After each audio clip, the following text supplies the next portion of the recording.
பிஸ்மில்லாஹிர் ரஹ்மானிர் ரஹீம். அளவற்ற அருளாளன், நிகரற்ற பேரன்புடையோன், எல்லாம் வல்ல அல்லாஹுவின் திருப்பெயரை கொண்டு ஆரம்பம் செய்கின்றோம். மென்மை மிக்க அல்லாஹுவின் நல்லடியார்களே, அல்லாஹுவின் தூதர் ஸல்லல்லாஹு அலைஹி வஸல்லம் அவர்கள் மனிதன் வாழக்கூடிய வாழ்க்கையின் நெறிமுறைகள் குறித்து கூறும்போது முதலிலே ஒவ்வொரு மனிதர்களுக்கும் அவர்களின் எண்ணங்கள் சரியான முறையிலே அமைந்திருக்க வேண்டும் என்பதை இன்னமல் அஅமாலு பின்னியாத் என்று வரக்கூடிய மிக தெளிவான ஒரு ஹதீஸின் மூலம் செயல்கள் அனைத்தும் எண்ணங்களை கொண்டு அமைகின்றது என்பதாக அல்லாஹுவின் தூதர் ஸல்லல்லாஹு அலைஹி வஸல்லம் அவர்கள் கூறுகின்றார்கள். அல்லாமா ஹஸனுல் பஸ்ரி ரஹ்மத்துல்லாஹி அலைஹி அவர்கள் கூறுகின்றார்கள், ஜனாசா ஒன்று சென்று கொண்டு இருந்தது. அதை பார்த்த ஹஸனுல் பஸ்ரி அவர்கள் தனது தோழர்களிடம் சொன்னார்கள், ஒருவேளை இறந்துவிட்ட இந்த ஜனாசா மீண்டும் உயிரோடு திரும்பிவிட்டால் அது எப்படி இந்த உலகத்தில் வாழும் என்று கேட்டார்கள். அப்போது சீடர்கள் அனைவர்களும் நன்றாகவே வாழும். மீண்டும் தோழர்கள் கேட்டார்கள், இறந்த ஜனாசா மீண்டும் உயிரோடு திரும்பி வருமா என்று கேட்டார்கள். அதற்கு ஹஸனுல் பஸ்ரி ரஹ்மத்துல்லாஹி அலைஹி அவர்கள் கூறினார்கள், அணு அளவு கூட வாய்ப்புகளே இல்லை.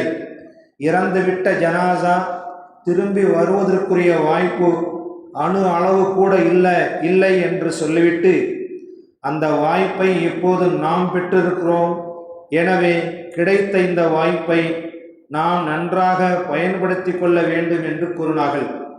அல்லாமா ரூமி ரஹ்மத்துல்லாஹி அலைஹி அவர்கள் கூறினார்கள், எப்போதும் தனது உடலையும் மனதையும் தூய்மையாக வைத்து கொள்ளுங்கள்.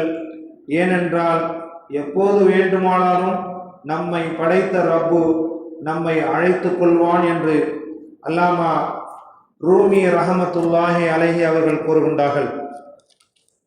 60 ஆண்டுகள் வாழ்ந்துவிட்டு மரணம் அடைந்துவிட்ட ஒரு மையத் எத்தனை வருடங்கள் வணக்கத்தில் கழித்தது, எத்தனை வருடங்கள் வீண் விளையாட்டில் கழித்தது, எத்தனை ஆண்டுகள் நோய்களில் படுத்து கிடந்தது, எத்தனை வருடங்கள் செழிப்போடு இருந்தது. இது போன்ற பல கேள்விகள் அடங்கிய விசாரணைகள் மறுமையில் உண்டு. அடக்கம் செய்து மண்ணை மூடியவுடன் 2 மலக்குகள் இறங்கி 3 கேள்விகளை கேட்பார்கள். மன் ரப்புக, உனது இறைவன் உனது ரப்பு யார் என்று கேட்பார்கள்.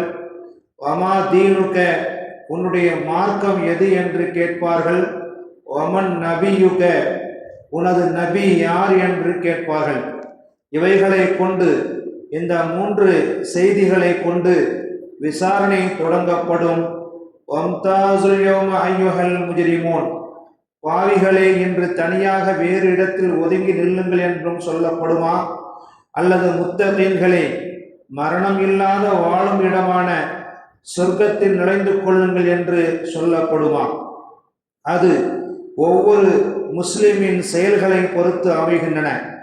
செயல்கள் அனைத்தும் எண்ணத்தை கொண்டு அமைகின்றது என்று அல்லாஹ்வின் தூதர் ஸல்லல்லாஹு அலைஹி வஸல்லம் கூறினார்கள். ஒரு மனிதரிடம் நல்ல எண்ணம் இருந்தால் நல்ல காரியங்கள் செய்வதை அவரின் அழகிய எண்ணம் அவரை தூண்டிக்கொண்டே இருக்கும்.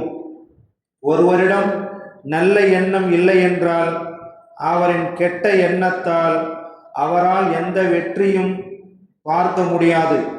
கெட்ட எண்ணம் கெட்ட நண்பர்களை அதிகரிக்கும்.